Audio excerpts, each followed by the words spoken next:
Hi, folks. My name is Ron Kirkwood. I was a professional journalist for 40 years in Michigan and Pennsylvania. And since I retired a few years ago, I started studying the George Spangler Farm. And these two books on your screen are the result of that study. So the Gettysburg Foundation, and by the way, thank you so much, Mike. Thank you for having me. Thanks for the honor of speaking to the Congress. The Gettysburg Foundation owns the George Spangler Farm in Gettysburg. I've been a volunteer there since 2013, and I began researching the farm in 2016. 8 to 9 years of study later, I've published 700 pages and these two books, both shown on your screen, as I said earlier. And you know what I found in those years? All these generations later, there were still new stories to reveal about the most written about battle of the Civil War. So book one, Too Much for Human Endurance, published in 2019, focused on the medicine at the two hospitals on the George Spangler Farm, the heroic surgeons, heroic nurses, what the Spanglers went through when their farm was occupied as a hospital during and after the battle, casualties, and the suffering. I also established why I firmly believe that George Spangler owned the most important farm militarily in the Army of the Potomac's victory at Gettysburg.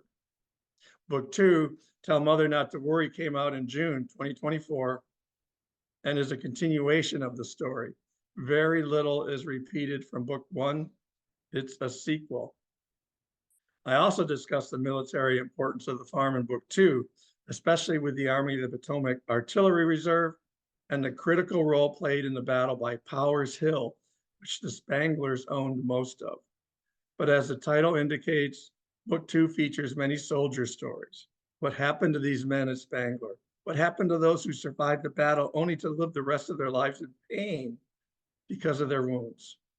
And what happened to the mothers and families of men who depended on a soldier who died at Spangler for support?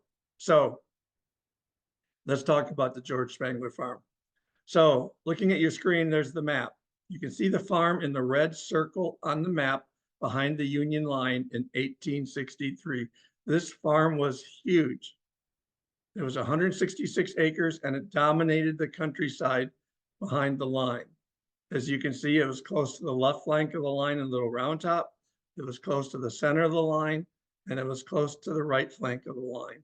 And if you can see it, the blue star, that's where the modern day visitor center is on the battlefield. If you were to walk out of that visitor center today, walk down the sidewalk, walk through the big parking lots, carefully looking both ways, cross the street and into the woods across the street from the parking lot, then you've just about reached the northern edge of the George Spangler Farm. In addition, Abraham Spangler was George's dad, and he owns most of the land that the visitor center is on. So the two Spanglers owned most of the land behind the Union line in 1863. So back to George. There are the roads. Granite Schoolhouse Lane cuts through Spangler as shown by the blue arrow.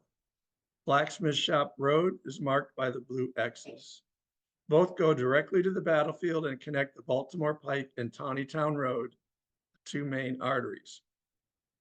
With the Spangler Farm, Union commanders had the size, location, and roads needed to hold massive amounts of infantry and artillery close by in reserve, and then get those reserves to the line quickly and often just in time. This was a farm that could help win a battle. Now, this is a close-up look of the George Spangler Farm, and it shows how the Army of the Potomac used that farm. So most followers of Gettysburg know very well the story of the 20th Maine, Joshua Lawrence Chamberlain, and the other 5th Corps regiments that famously defended Little Round Top on July 2nd.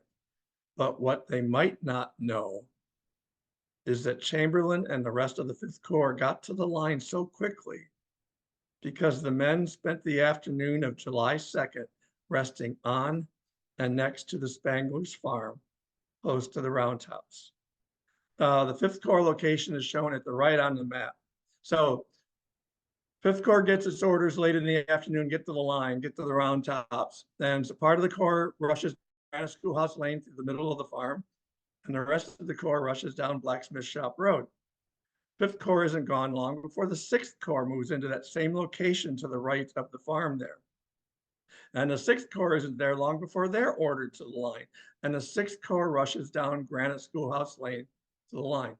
And then later on the night of July 2nd, a division of the 12th Corps leaves Culp's Hill, and they rush down Granite Schoolhouse Lane to the line.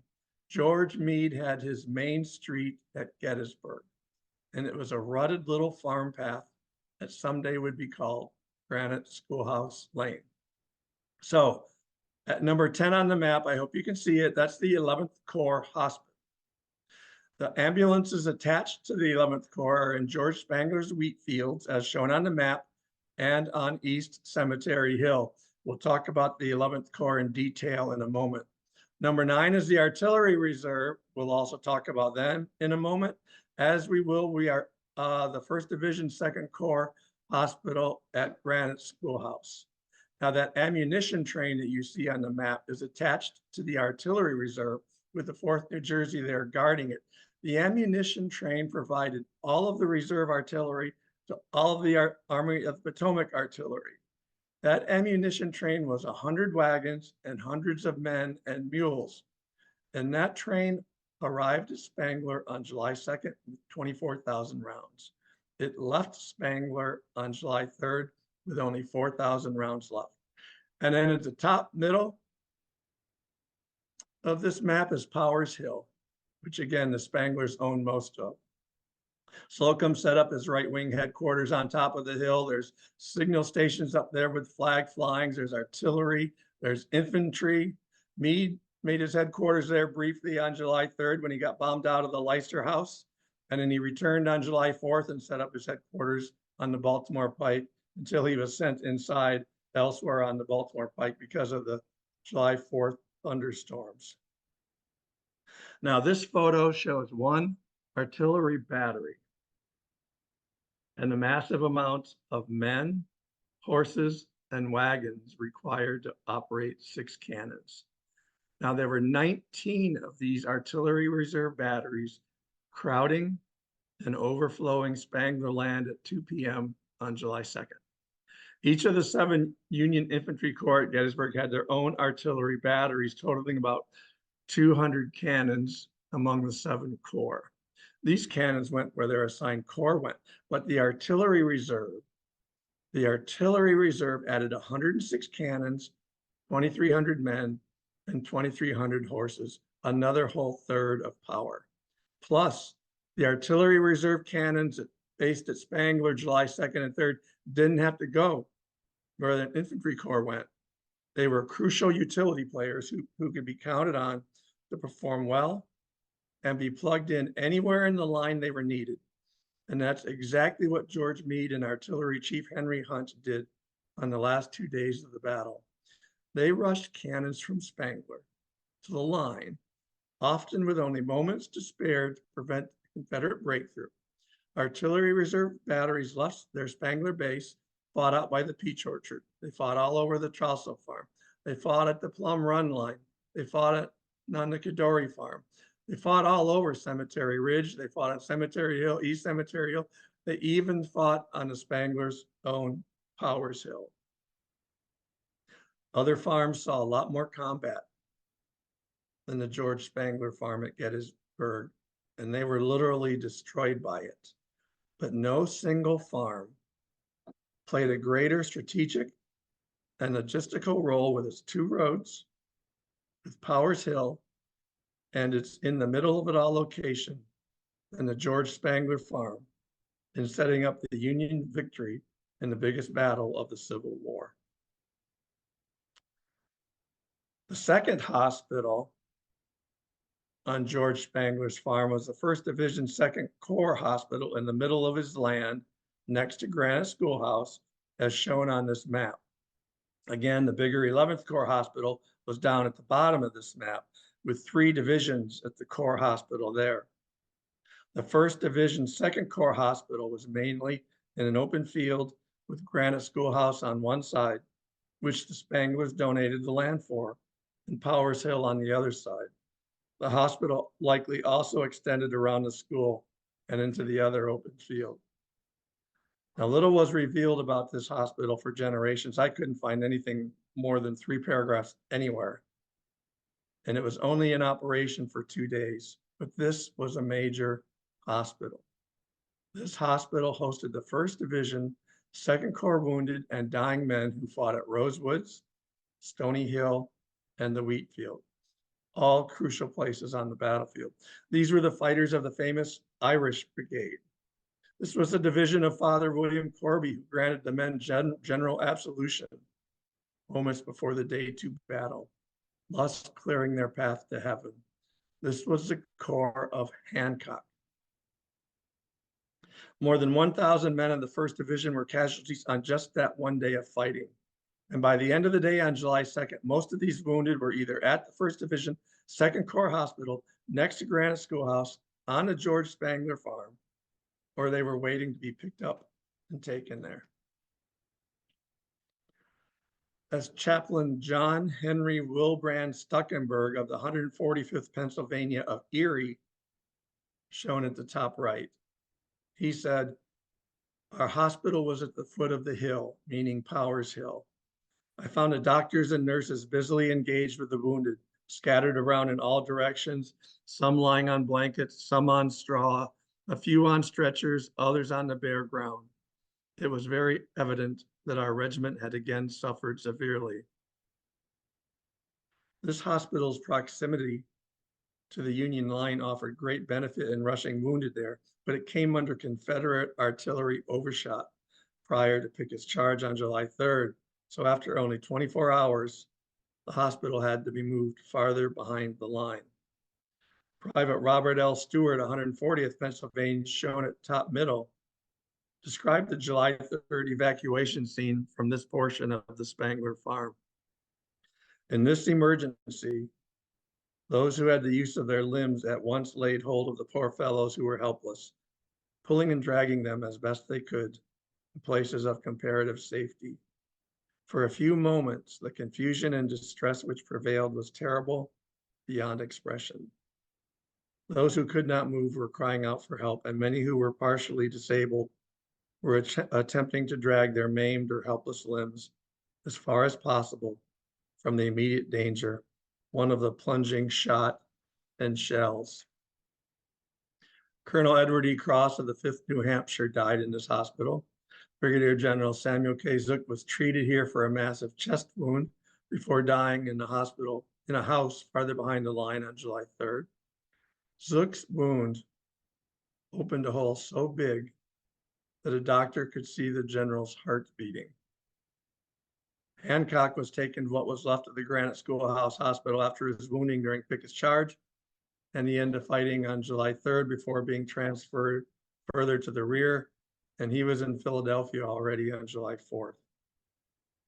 Now, this modern photo shows what the site of the 1st Division, 2nd Corps Hospital looks like today.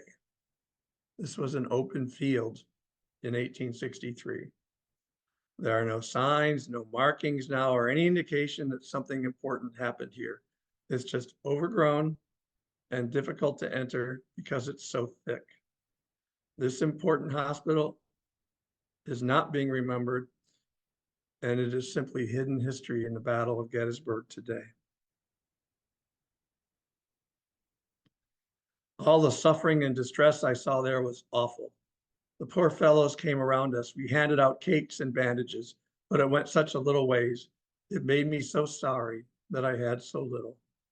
Gettysburg resident Sarah Montfort, after visiting the 11th Corps Hospital. The 11th Corps medical staffers picked the Spanglers Farm for a hospital on July 1st because of its proximity to the evolving front line, as we showed on the first slide, access to water, crops and livestock for food, buildings for hospital purposes, good roads, wood for operating tables, tents, fires, and caskets. While the 1st Division 2nd Corps Hospital used the field on Spangler land, the 11th Corps Hospital used the Spangler's barn, summer kitchen, house, other outbuildings, and fields. George Spangler was 47 years old. Elizabeth Spangler was 44 during the Battle of Gettysburg.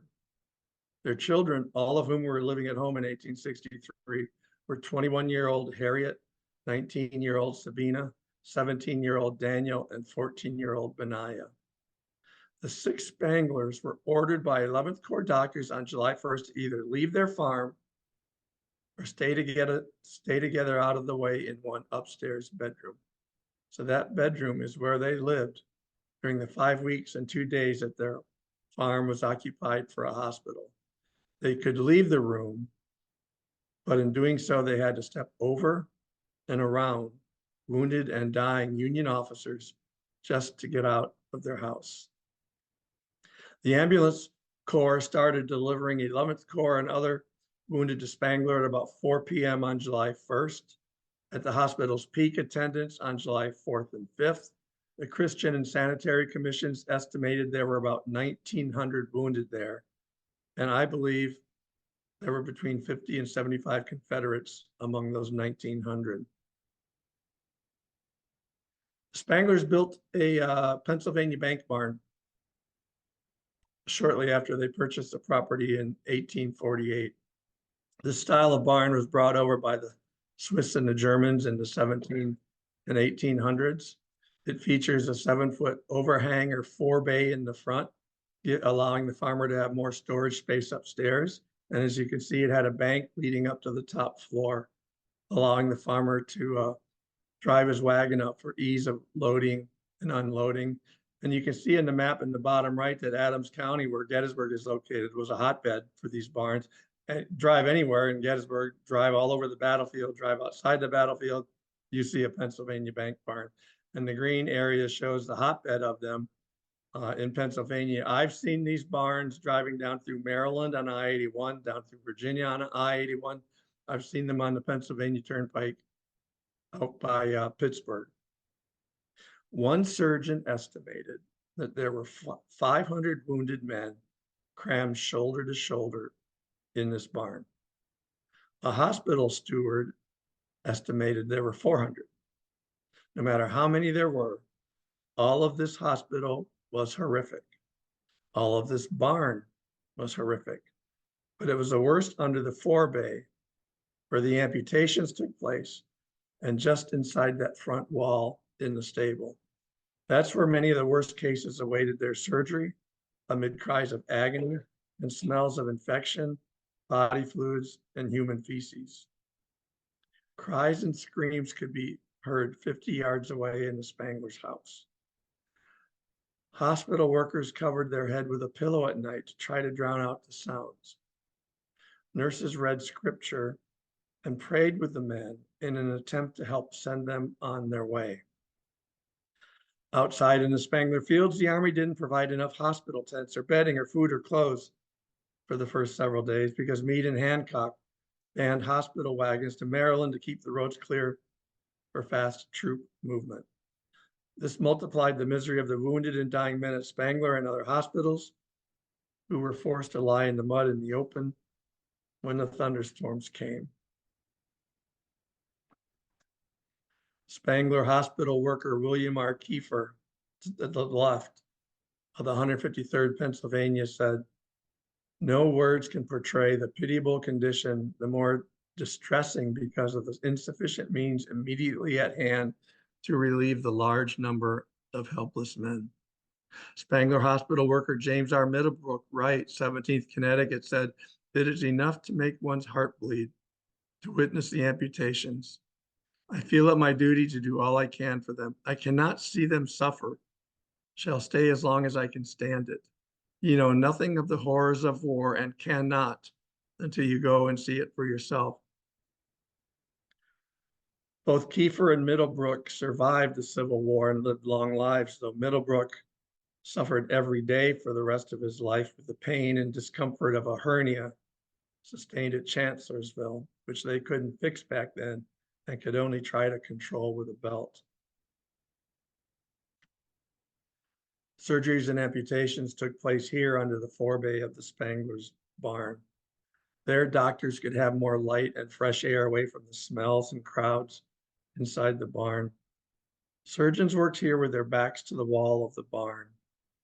A surgeon could finish an amputation in 5 to 15 minutes, depending on the limb, and then move immediately to the next one.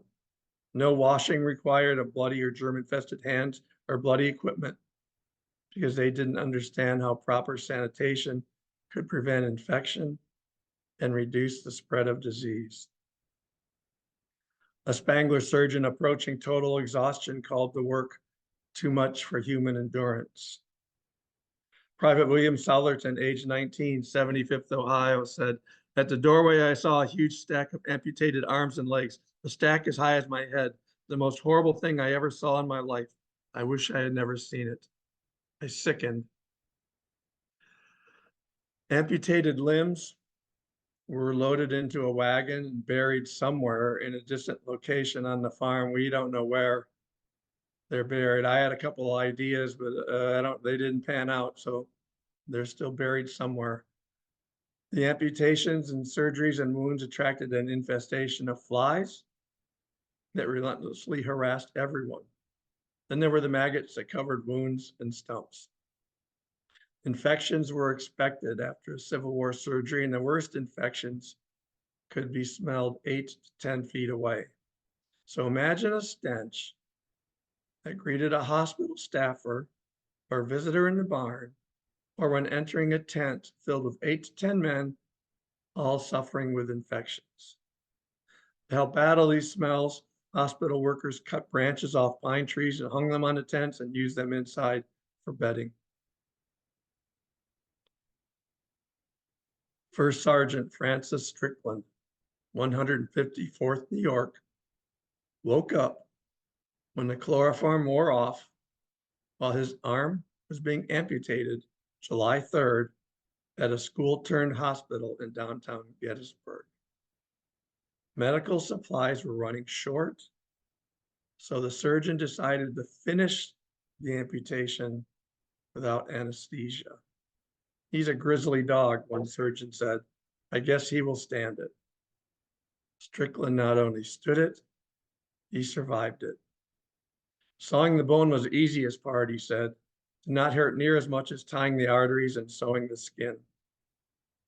Strickland was taken to the 11th Corps Hospital at Spangler on July 4th and placed in a tent with 7 comrades of the 154th New York. Of the 8 men in that tent, 5 died at Spangler. The 3 survivors included Strickland. Those 8 men in that tent provide one of the reasons that book 2 is so important to me. Because of space constraints, I covered these men in 2 paragraphs in book 1.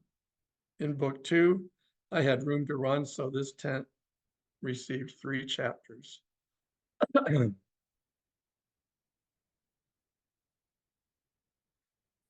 Many soldiers didn't tell the whole story of the seriousness of their wounds in letters home from Spangler because they didn't want their family to worry. And almost always their mother or wife was on their minds. Sergeant Henry Seas of the 82nd Ohio wrote to his brother from Spangler, "My leg was amputated just above the knee. I stood the operation very well, being under the influence of chloroform. I am very well cared for and in a fair way to get along well. I hope mother will not worry herself about me." But he died a week after he wrote that letter home. Private Daniel H. Purdy, age 21, 17th Connecticut, had a chaplain write home for him from Spangler saying, "Tell mother not to worry and take good care of the children." Private Purdy died a couple days after that.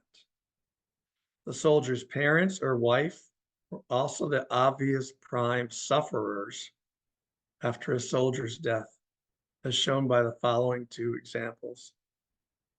Private John Paul, the 154th New York, died July 12th at Spangler as one of those 8 men in a tent. After his death, his wife Elmira said, "My troubles seem without end," and she moved her 4 daughters, ages 6 to 12, into other people's homes because she no longer had the means to support them. Private Adam Goals of the 26th Wisconsin was 18 when he was treated at Spangler for a head wound. Goals worked all through his teenage years as the only financial support for his disabled father, stepmother, and 5 siblings, giving his father's $1.25 daily pay and then sending home Army pay each month. Goals died of his wounds in 1865, so the government then paid his father a pension of $8 a month to help recover some of his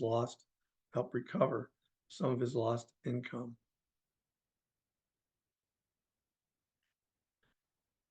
Confederate Brigadier General Lewis Armistead began the final walk of his life in what would become known as Pickett's Charge on the Seminary Ridge farm of Henry Spangler.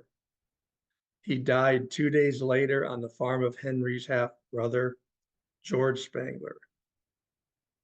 Armistead arrived at George and Elizabeth Spangler's farm sometime between 4 p.m. and 8 p.m. on July 3rd, depending on the source. He arrived in an ambulance. He was removed on a stretcher, placed on the ground next to the ambulance. The 11th Corps Hospital workers, Private Emery Sweetland and Private Edson Ames of the 154th New York, described Armistead's appearance as pretty bloody and covered with blood. Sweetland heard Armistead as he lay on the stretcher say, "You have a man here that is not afraid to die." So the Spanglers' property was a shoulder-to-shoulder mass of chaos, agony, crying, and screaming when Armistead arrived.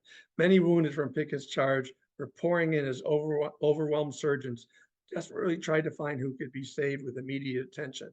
Even so, the arrival of the Confederate general turned heads, and a large crowd of gawkers formed around his stretcher, circling Armistead.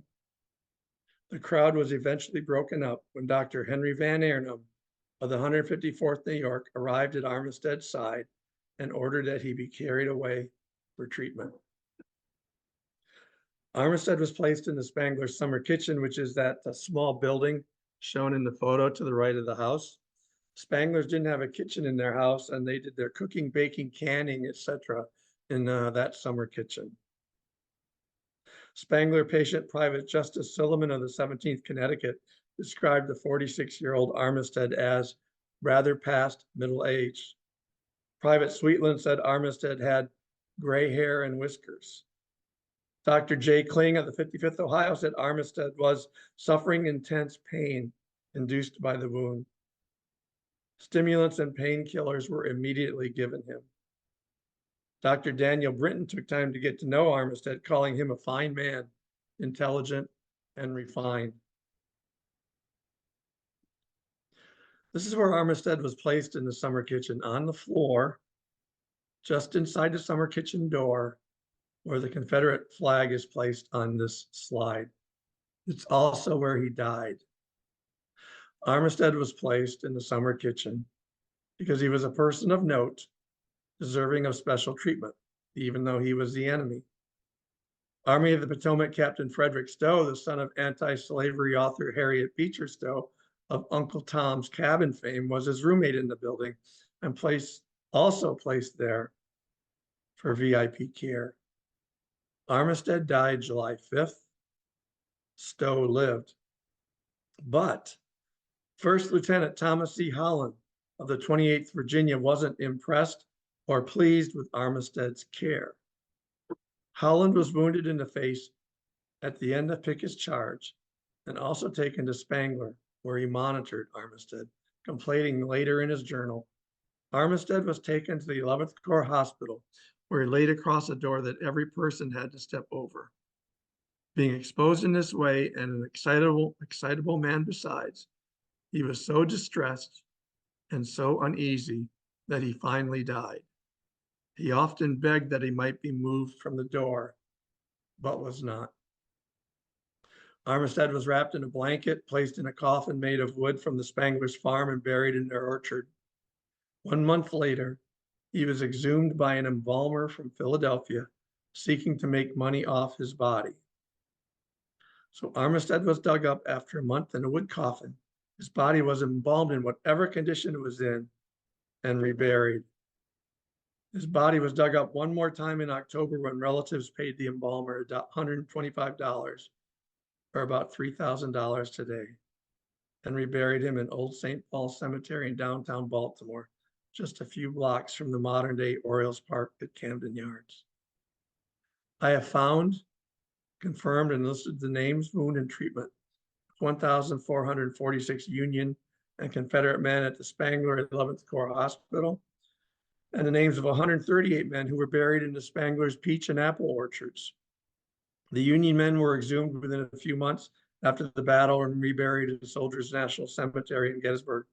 Most Confederates, other than Armistead, lay in Gettysburg until 1872, when they were exhumed and reburied across the South. Armistead is one of 5 Confederates known to have been buried at Spangler.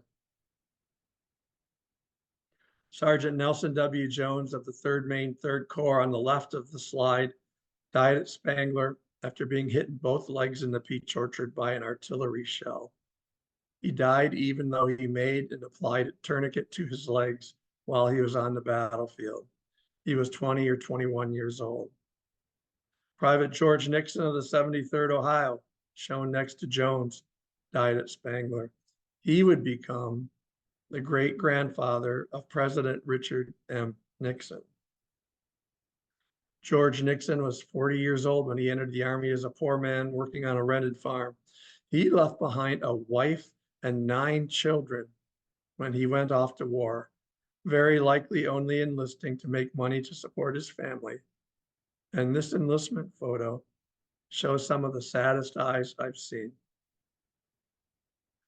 Nixon was paid $13 a month while in service. Then after his death, his widow, Margaret Ann, received $8 a month, and his 7 children under age 16 each got $2 a month. So his ultimate sacrifice ensured that his family survived. Adjutant and First Lieutenant Joseph Heaney, age 21, 157th New York, died of a leg wound at Spangler. Nurse Rebecca Lane, Pennypacker Price, from the Philadelphia area walked next to his stretcher and held an umbrella over him to protect him from the July sun as he was taken to the Spangler barn for an amputation. First Lieutenant Thomas Wheeler, 75th Ohio, age 25, spent almost a month at Spangler before he died of 4 wounds. His parents were at his side, and Nurse Price sang Rock of Ages to him as he died. If you combine the number of wounded at the Granite Schoolhouse Hospital with the number of wounded at the 11th Corps Hospital, the Spanglers hosted almost 3,000 wounded soldiers on their property, which was more than the entire population of Gettysburg of 2,400 at the time.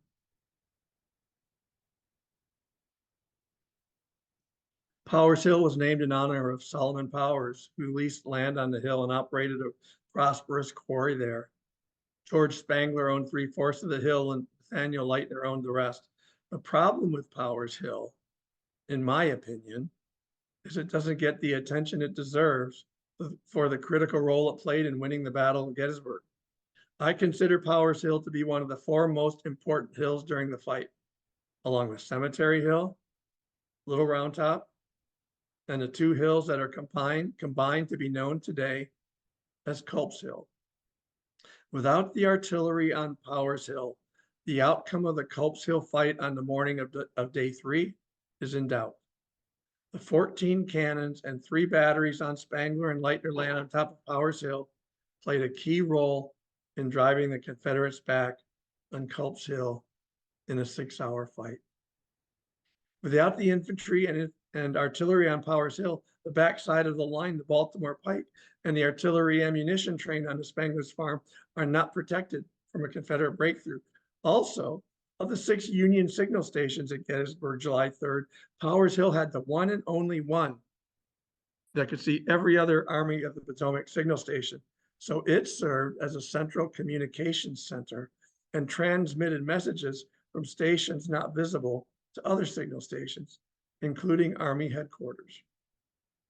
And as mentioned earlier, Henry Slocum used Powers Hill for his right wing headquarters, and George Meade used it to watch the end of the battle and as his army headquarters on the morning of July 4th.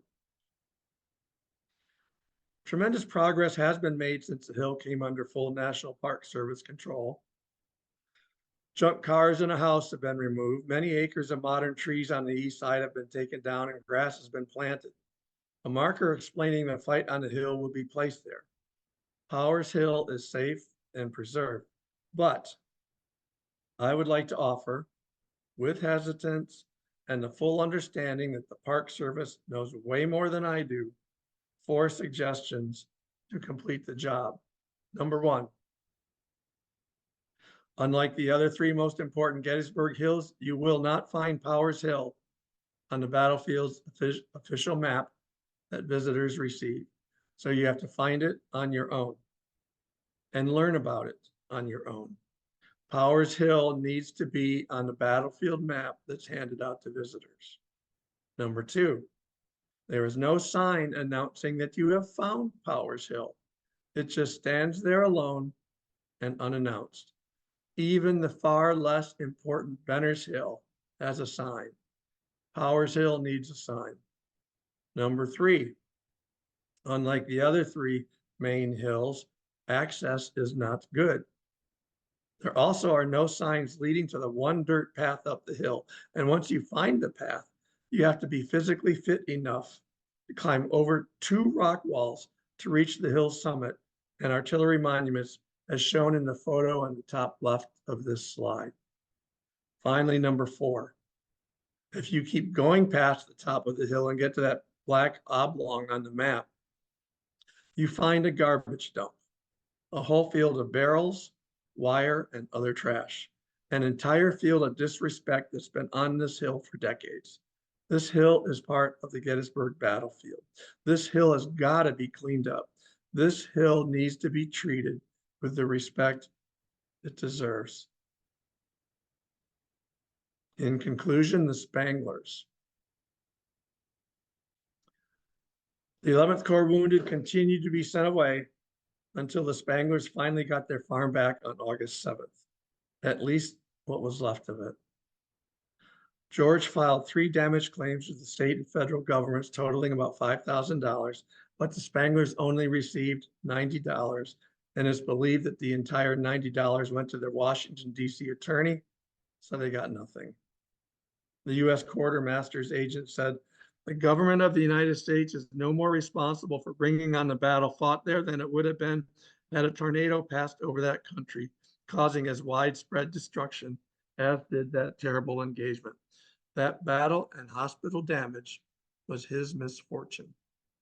That's George. That photo of George and Elizabeth Spangler was taken by Gettysburg photographer John S. Spites, West Middle Street, in 1862 or 1863. I did not have this photo in the first book, but I did have it in the second book because their 2 times great grandson, Maurice Spangler from Kansas, walked up to me at the farm one day and said, Ron, is this what you're looking for? And it was. Top right is a photo of their 3rd child, Daniel, with his wife, Effie, on their wedding day in Enterprise, Kansas.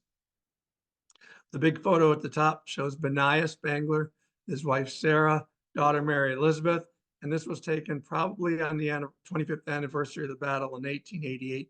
Benaiah and Sarah were running the farm at this point because George and Elizabeth had bought a much smaller farm next door and moved there in their later years.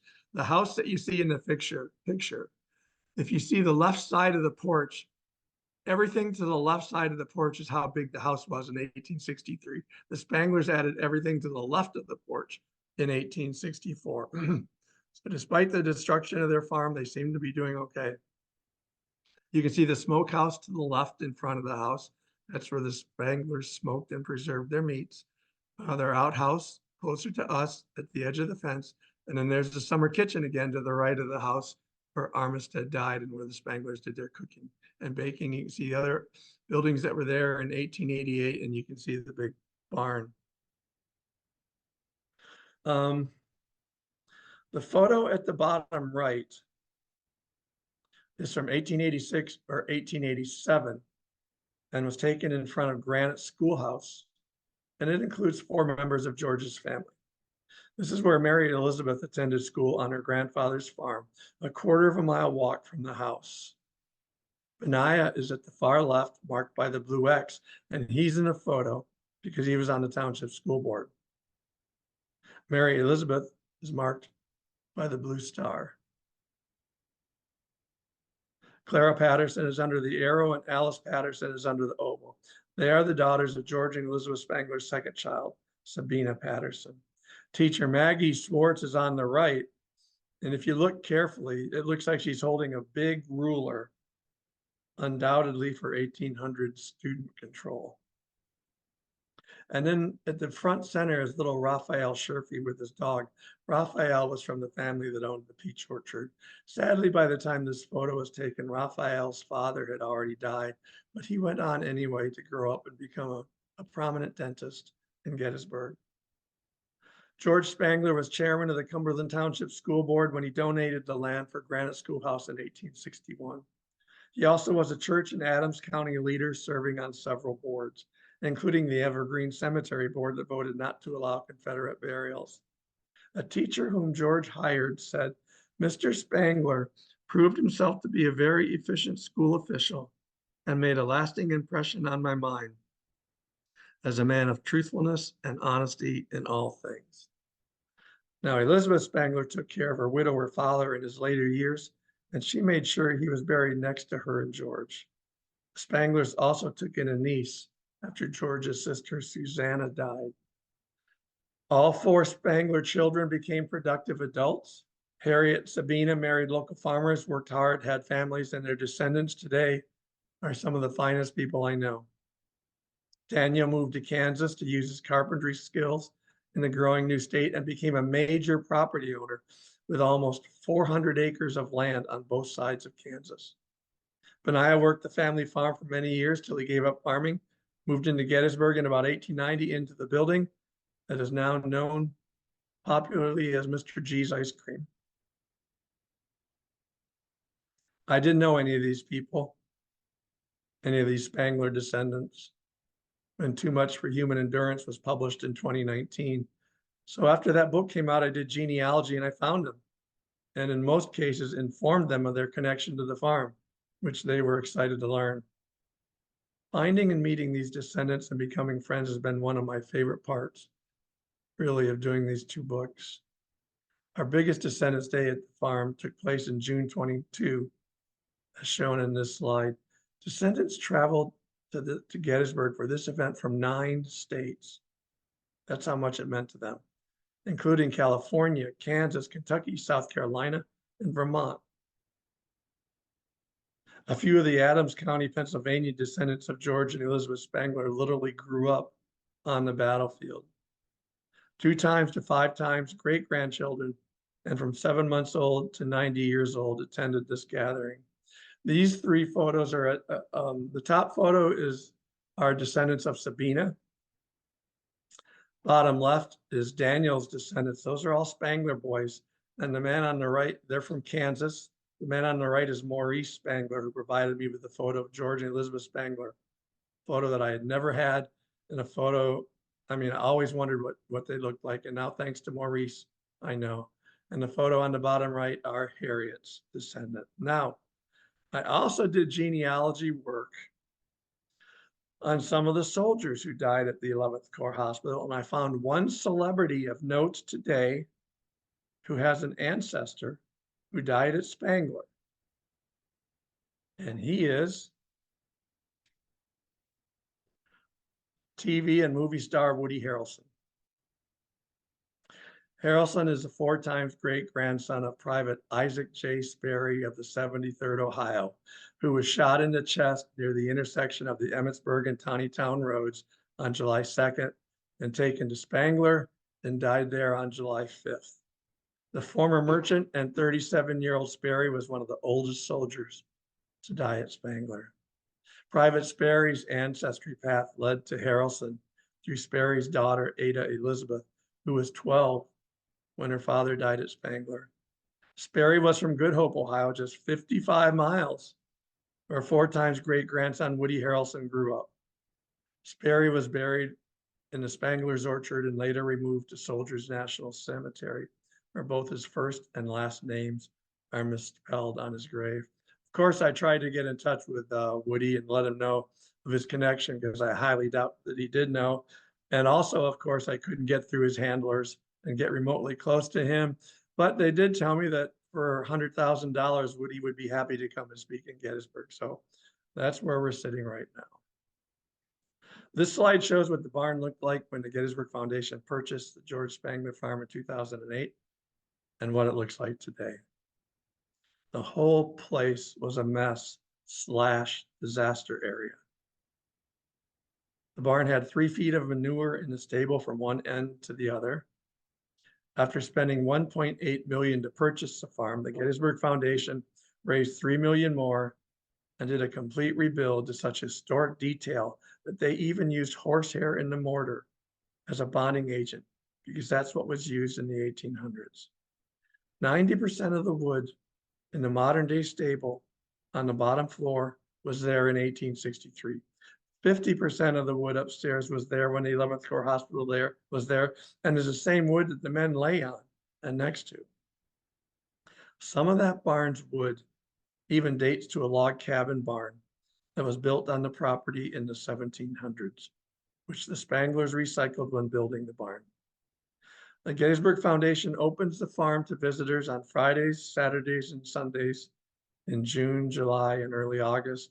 And if any of you folks haven't been there, I hope you can come visit today, and the living historians that are there. Mike, everyone at Civil War Roundtable Congress, thank you so much for having me here today. Thank you so much.